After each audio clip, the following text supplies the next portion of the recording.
I know this is not true for the majority of Chinese people on TikTok and those who are on Rednote that talk to Americans, but when you try to explain how horrible the healthcare system is in the United States to a Chinese person, they don't believe you.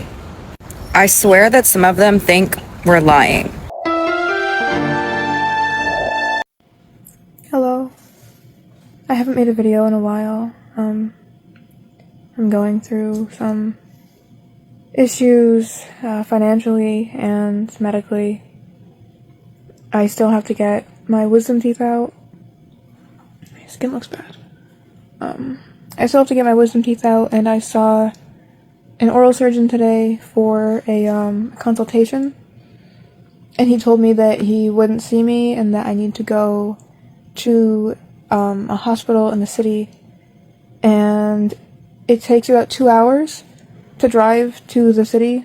I don't know where the hospital in the city is, but that's how long it takes from where I live.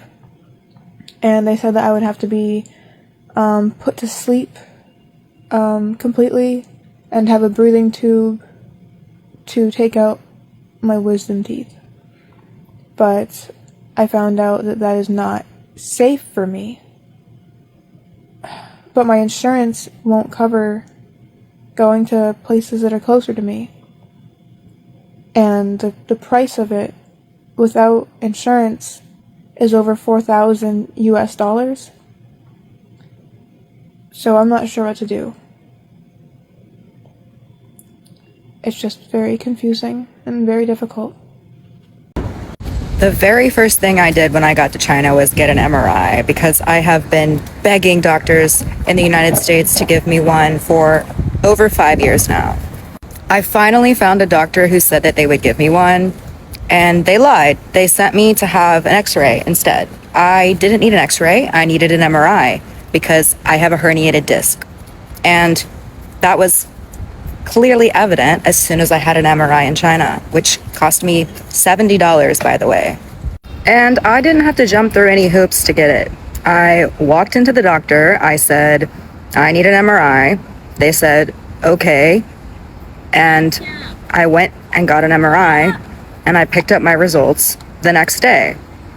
Things that would never happen in the United States.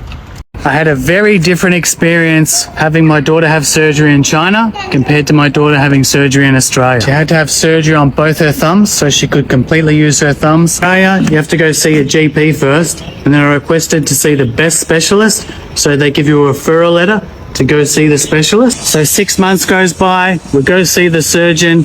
He said, yep, got to do the surgery. Book it in, 15 minutes it took, 300 Australian dollars later. Being an Australian citizen, she could have done it under a public system, which means it's majority free, but the waiting period for that was up to 5 years. But in China, we go see the specialist straight away, we book in the surgery, and then we head to the hospital. All of the blood tests, scans, body checks were all done in the one location. But in Australia, you need to drive to multiple different places to get this done. In Australia, only one parent can stay with a child while they're in hospital. But in China, we could hire beds, our whole family could stay there, which provided great support and made my daughter feel a lot more comfortable. Australia's system is good. I just think China's is better and more efficient. So we live in China and we're headed to the dentist to get our teeth cleaned for $16 US. That is the cost of a Chick-fil-A spicy deluxe, large fry and a lemonade on the side. I'm baffled, but let's get it. 你好。进吧，进吧。啊，谢谢你。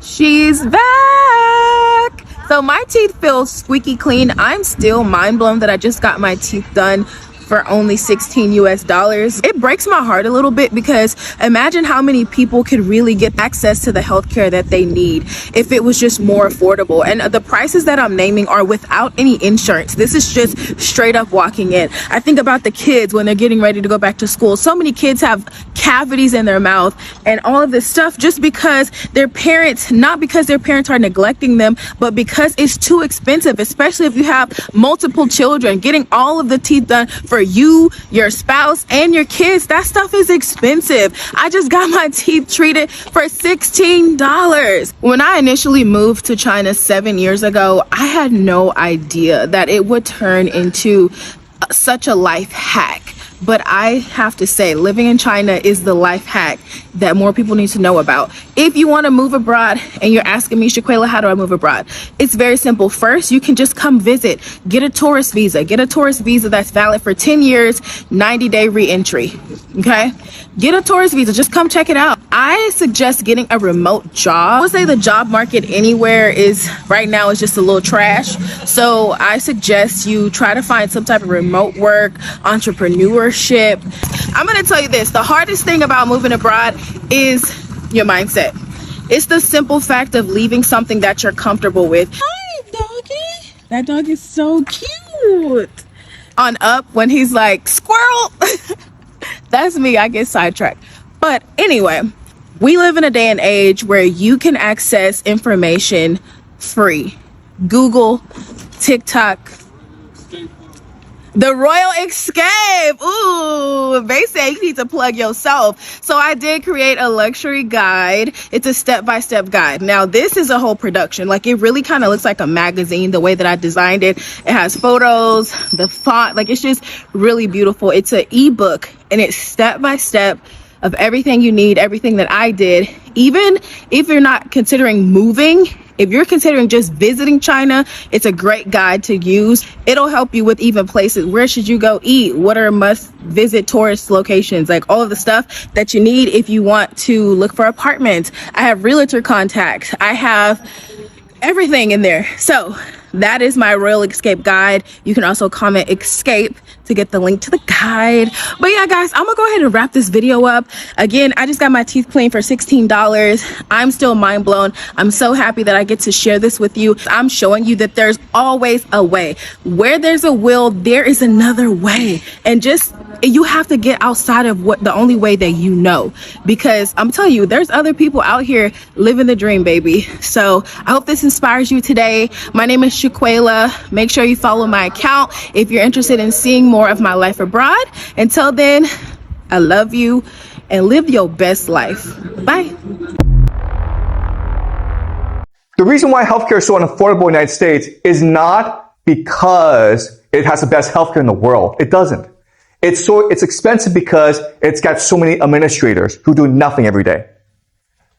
All right. So what do these managers do? Well, the managers always think of new ways to screw everyone else. Okay. So these are health insurance companies, and this is their denial rates. Okay. So you work hard for 40 years, you pay your health insurance. Okay. And then maybe you get cancer, and then you go to the doctor charges you like $1 million. And you're like, you don't have $1 million, but you have insurance. So you go to an insurance company. It's like, hey, I paid 40 years of insurance fees.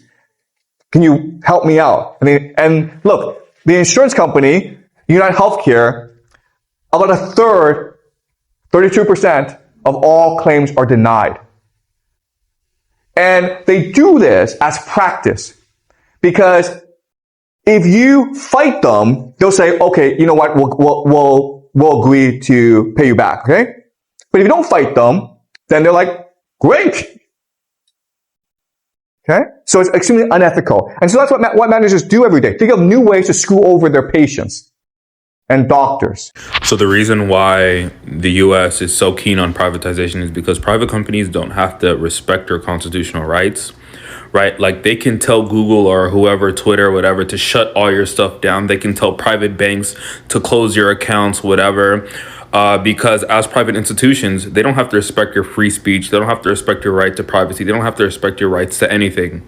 That's why the US is so keen on privatization and letting private companies do stuff rather than establishing things like state-run banks, state-run social media, which maybe some people are like, what is that? Maybe that wouldn't work. But that would actually be amazing ideas in America, because then the government would have to respect your free speech, freedom to assembly, freedom to protest, et cetera, et cetera. Whereas through the use of private companies, they're able to curtail those freedoms because they don't have to respect our rights.